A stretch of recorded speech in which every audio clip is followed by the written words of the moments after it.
इतकी सुंदर आपली मराठी भाषा आहे. म्हणजे ती बोलाल तसं त्या प्रत्येक म्हणजे तू 10-10 किलोमीटरच्या अंतरावर मराठी भाषा वेगवेगळ्या पद्धतीची बोलीभाषा आणखीन ह्या सगळ्या गोष्टी आहेत. तर छान वाटते ते ऐकायला छान वाटते, मजा येते. आता मी कोकणातली आहे, तर कोकणात जे मालवणी भाषा, तर तुम्ही त्या ह्याच्यावर प्रेम करा ना भाषेवर आपल्या. मुळात काय आहे, की भाषेवर प्रेम करणारी माणसं पाहिजेत आणि भाषेवर माझं हेच सांगणं आहे, की सगळ्यांनी आपल्या भाषेवर प्रेम करा.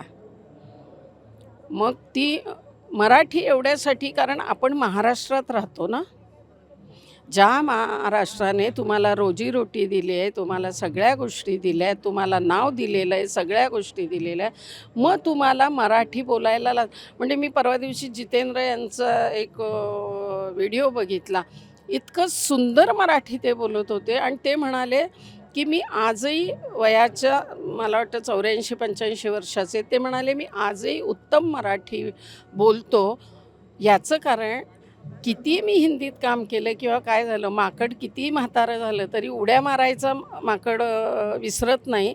तसं मी किती मोठा झालो असलो आणि किती माझं वय झालं असलं तरी मी भाषा नाही मराठी विसरलो आहे आणि मला मराठी भाषा येत होती म्हणून मी आज इतका मोठा या स्टेजला पोचलो आहे.